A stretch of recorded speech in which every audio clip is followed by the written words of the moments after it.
Self-interest. Have you ever experienced classism or racism in Jamaica?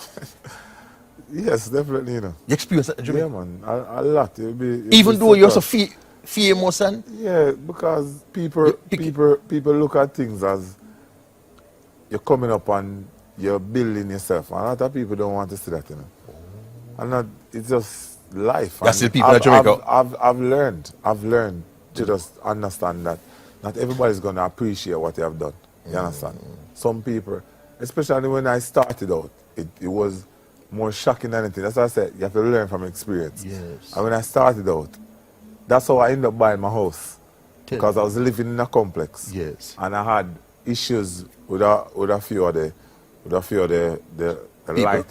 lighter skin people. You understand? Why? Because you're And I bringing your remember dancehall friend, them want to make up no, nice and surprisingly, area. no, I used to live near a lawyer. And Yeah. I remember when I moved in, he said to me, listen, be careful now. I said, what do you mean? He said, they don't like to see young people strive because when I came in here, I was just 23. Yeah. And then they weren't happy to see me in this complex. And I couldn't believe it. And when it started happening to me a couple of times, I said, no, I have to buy a house and move out so I can have my own place. You see what? So I had to So you rush and get experience my that? house. Yeah, man. Some of the lighter skin people, Them not too happy They weren't. to see it because a lot of them, because them go school and work years and years for reach. true, and you just come. And me just come up. And have all them Because I things there. suppose me get everything and me I live here, so me I do this. Them not happy. So bad mind is You a part of it. understand? You experience man. bad mind in Jamaica? Strong, man. Strong. Strong bad mind? Strong. From people at You upper class understand? too. From people at the upper class. Most of the people in the upper class Most because of people in upper class. they get the youth and everybody else love me and them want to see Appreciate me it. and them Yes. just happy to see me, you They see understand? And them I themselves say, in boy, you. Hello everyone, I hope you're all doing fine now. This is the one and only world record holder of 100 meters, Usain Bolt talking. Now, in a recent very controversial interview, Usain Bolt confirmed that there is colorism in Jamaica and people are being treated according to the class. If you are poor, you are treated like trash, and if you are rich, you are given your respect. And if you come from a certain color, you are respected, and if you come from another color, you are not respected. So let's watch this full interview plus other reactions from other Jamaicans, then have a quick reaction at the end of it. Thank you so much. And that is why they might get an opportunity. No, like People see it before them see a dark-skinned person. I'm not sure if colorism really is a thing, but they probably get more attention and people will say browning, whatever. You have different levels of colorism. It is a despicable act. I have experienced it firsthand.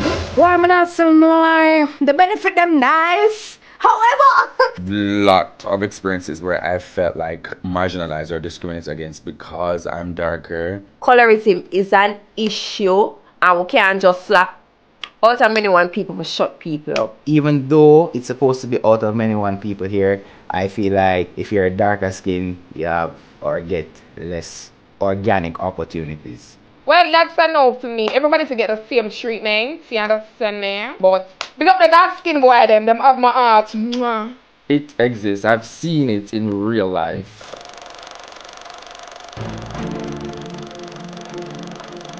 Colorism in Jamaica. Alright, well, colorism, I think it's a thing. You know, brown people also get the privileges them. So it's just so crazy to become a brown. And if we know about colorism, probably some other person watching this are gonna be like, look how she a chat and she brown and what she a gonna chat say. But I do believe that it is real and it exists. Very, very real. What else we say? It's so evident. Even if you're not like, you have different levels of colorism. You have the extremely light-skinned people. They have the one in the middle. You have the dark people, and they're treated differently in terms of even the slightest thing like parking, for example. If me go to one venue and park, best believe the security guy asks me. But if one light-skinned person driving out the parking lot, then probably thinks that them supposed to be there anyway and just let them through until they say no, it's empty and they have to go pay $500 on the roadside. Move this now. Let's move this. Anyway, but simple things like that you can see, and when I blame them, it's a sociological issue, so you have to do what you have to do. In job interviews, different, even like audition processes, especially people in the creative spaces. They look for people. You know, the year interview already. You know, the year. Oh, yeah, talk. Oh, sorry. You know, if you look at like different audition processes, the layout, the type of skin color that they want, even, you know, they probably prefer the skin color to do probably like services in hospitality and all of that. It real. Colorism. Me say colorism. Colorism, me say colorism. Inna the drink. Inna the. Me say fix it.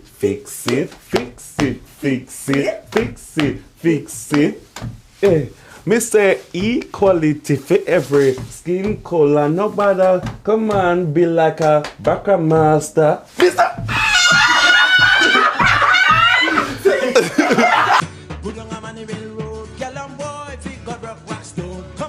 It is a despicable act because I have experienced it firsthand before. I think it is deeply rooted and it's not going anywhere, to be honest. But I like where it's going, where more women of color are doing more to embrace that, to embrace their skin and resisting skin bleaching and that kind of thing. Why do you think it make you look better though?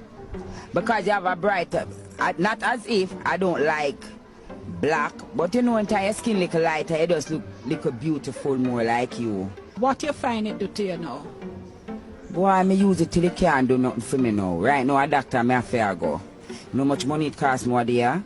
For buy, I forgot one jinxing, something the doctor prescribe. Why you go doctor? What happened? My face just black. You know, say black man, me not that black. See there? See the cameraman, he's a brown girl. And the bleaching to my face. This is the difference from my face and my body. I do it so. What the doctor said? The doctor said I must stop bleach because I'm pregnant leaving.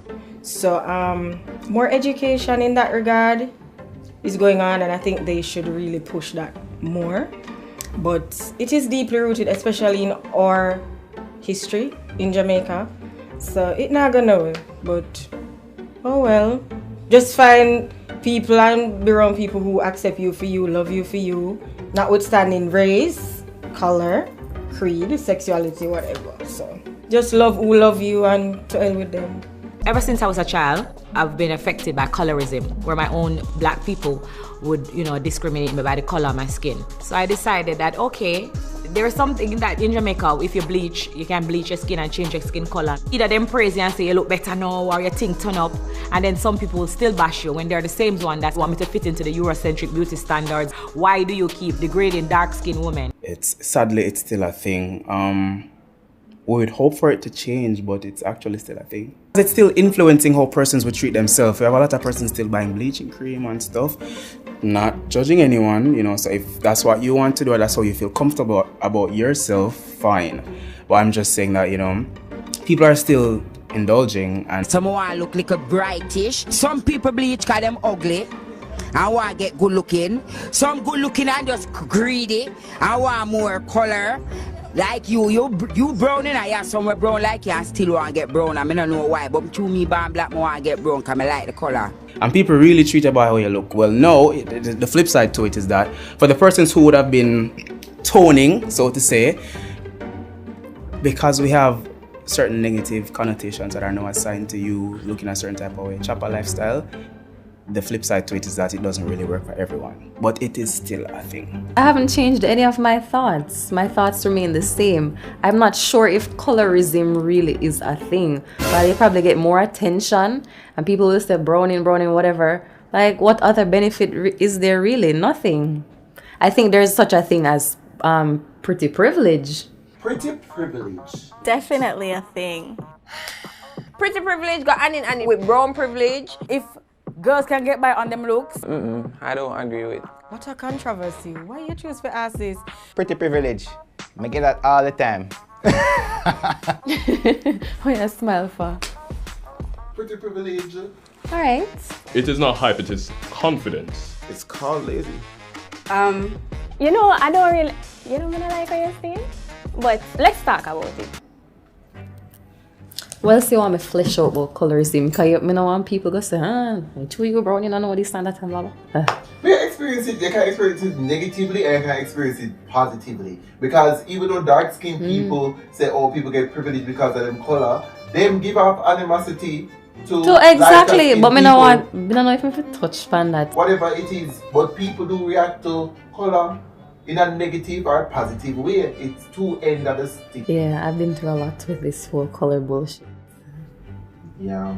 A lot. But one thing I know is my friend not prejudice because you appreciate beauty in all shape, form, and you're more of an internal beauty person to begin with. So Thank you. You know, growing up, sometimes I don't know nothing. I'm literally just there existing in a space. Probably walk into a room. You don't really greet every single person in there. You just walk in a room, you sit down. The next person walking in the room, nobody not say nothing, but she thinks she's better than people because she's brown or some rubbish, Like it's very annoying. Like it's really annoying. I wish we could live in a world where people just never see color, It would be a better place because leaving from prep school to high school for me was like a huge culture shock. I think I spoke about this before. Everybody used to point out, oh, your mother black and your father brown. Like, we never even realized that was a thing until I got to high school. Like, mommy was just mommy, daddy was just daddy. So I think a lot of the notions we have with regards to, skin color, it's a learned thing. It's not innate. You don't just get up and have all of these. So, we need to just teach everybody that we're all one. You don't need to segregate and, said this person, brown people stay store, or black people stay store. It's annoying. Slavery gone a long time. Long time. Even though it's supposed to be out of many one people here, I feel like if you're a darker skin, you have or get less organic opportunities. If you're not bleaching, you're not saying nothing because bleaching turn up the thing.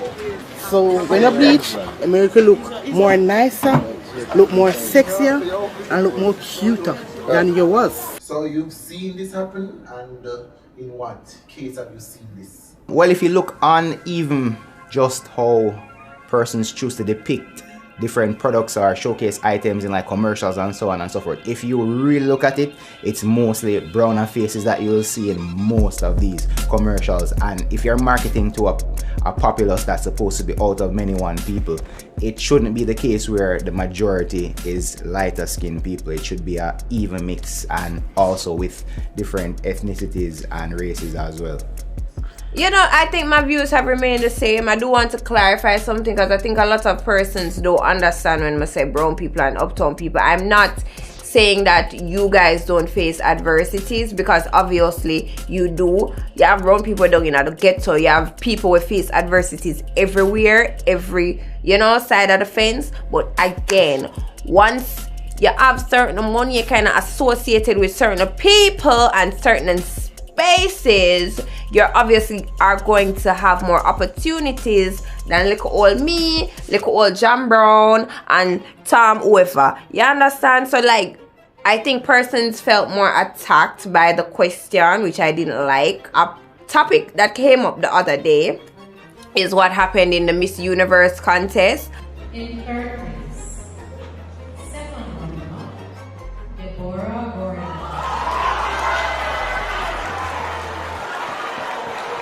Your final name, Miss Universe Jamaica 2023 is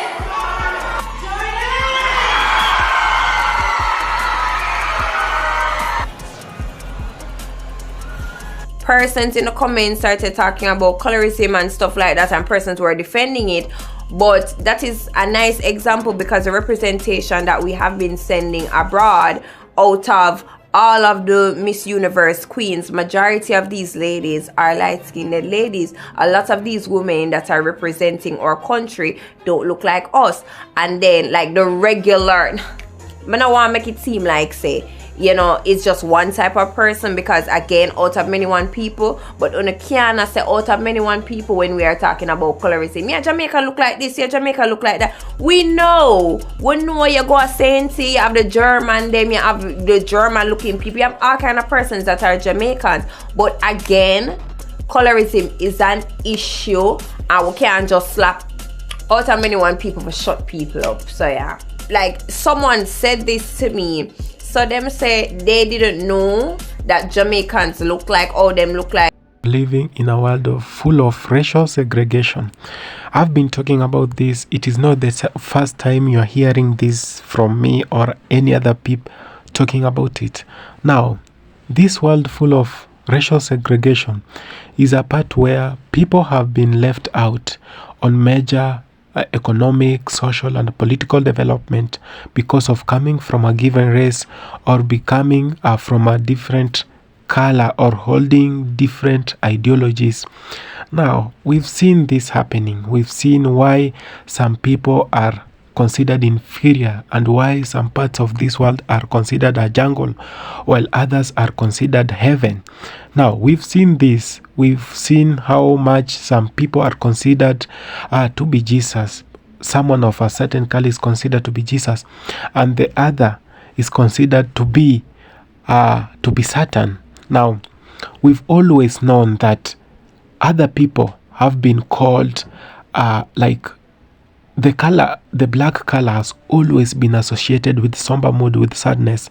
Have you ever asked yourself why white should mean peace and black should mean darkness, should mean war and red? Have you ever asked yourself why black is always used as the attire while mourning, but white is always used to show cleansing, used to show peace? Now, these are all fallacies. These are things that were created, stereotypes that were created by some people just to make sure that they continue diminishing and continue actually overly ruling over other classes of people or other races of people. But here I am talking about this thing. I know some of the black people will actually come after me having talked about this. Now, we've seen in our own countries where we stay. Now, they have brought classism, socialism, or those form of things that we know. Now, in Africa, we have something called socialism and Africanism and all that. And in socialism, we believe in communal, doing things in communal. We believe that the land we have belongs to the community, not the government, not an individual. The government and individuals should pay respect to every piece of land because it belongs to a group of people. Now, we were actually taught about capitalism, and that's whatever is killing our countries. Now, we were taught about being selfish. If you have something, it is yours. It doesn't belong to the other, and you must have a title deed to show this belongs to me, and it does not belong to my brother, my sister, my cousin, or my mom. Now, these type of things are what is killing the unity the black people have been enjoying. Now, imagine in a black island like Jamaica, you still see racism, you still see colorism, you still see classism. Why should all these evils get to infiltrate our own peace, infiltrate our own development, our own brotherhood? Now, in Africa, we believe in Ubuntu. Ubuntu means oneness. It means togetherness. It means I am because you are, and you are because I am. If I no longer exist, if I don't exist as a brother, you won't exist. If I'm in problem as a brother, you'll be in problem because my problem is your problem. Now, this is whatever they have always said no to, because they know in unity, African black people are the front line. They are the leaders of these things. So they have coerced us, they have brainwashed us to believe that unity and communal peace is something that should not be embraced. But I'm here to talk about this. This is the time we should embrace unity. This is the time we should embrace ourselves in one and talk in one voice. We've always been marginalized. We don't see this, right? Now, the Chinese, we have some good Chinese who are in Jamaica and they respect the black Jamaicans, but we have those ones that have come out and they They feel like they own that country. They feel like China should be given part of Jamaica or should be given the whole of Jamaica. And we have had people talking about this. Jamaicans have been ranting, but where is the government? Now, the governments we have always gone to bed with our oppressors. That's why we can't see anything good from them. They have always listened to the bad policies being given by them, by the Western countries. They have always listened to bad policies they have got from IMF. They have always listened to the people who have oppressed us, the people who our ancestors fought really hard to deliver us from, the oppressions they were putting us in that time. Why should we go in the same direction that our ancestors said no? You know why? People want their pockets full, and there is nothing that can stop them. They'll absolutely do anything for their pockets to be fulfilled, for their pockets to be filled with much cash and with blood money. This is the time we talk truth to power. Jamaicans, this is the time to unite, brothers and sisters. I would love to see you speak one language. I would love you to see helping each other. Stop talking evil about each other. This is the time to rise again. This is the time to acknowledge that your brother is that one person next to you. Your brother is that person that has always been discriminated as you. Your brother is not that person you are working for, that company you are working for. That's not your brother. Because if anything happens, those people you're working for, your employers, will have your work scrapped away. Your brother is the one that stands with you while in trouble. Let's embrace unity. Now, I've always talked about Europe. Go to European countries, see how much they're united. Then come to Africa, go to the Caribbean. I was informed that Jamaica and Haiti are not in good terms. The people of Jamaica and Haiti are not in good terms. The people of Trinidad and the people of Jamaica are not in good terms. This is the time not to show your division to the world. This is the time to unite. This is why you see so many people talking about Jamaica in a bad way. Jamaica is a good country. Whatever Jamaica lacks is unity. Unity, and just embrace yourself. Brace yourself, Jamaicans. Times are not good. Times are really bad. I hope you see this one day. I know I'm talking this. I'm not so much experienced. I know I'm only 24 years old. But I have seen enough with this, my 24 years, that someone of 70 years will not have seen. If we continue this way, we will be colonized again, and we will do absolutely nothing about it. We will go to the street, we will demonstrate, we will strike, do every manner of things, but nothing will change. Brace yourselves, Jamaica. Things are going to be hectic, but say no to colorism. Colorism is not whatever we want. It's not the universal song that we want to be talking about. We want to be talking about unity. We want to be talking about prosperity. We want to be talking about some good things that will change our lives. We don't want to keep on complaining. We've complained enough. So it is time we listen to ourselves. Let's talk truth to power. I'll always say this. Brothers and sisters, let's talk truth to power. Truth will save us. Will save us from all the evil, and truth is the only weapon to power. Thank you so much for having taken your time to watch this video. If you feel it is so important and it's the first time you're coming across the channel, consider subscribing. This is Eli from Africa, and I love you all. Goodbye.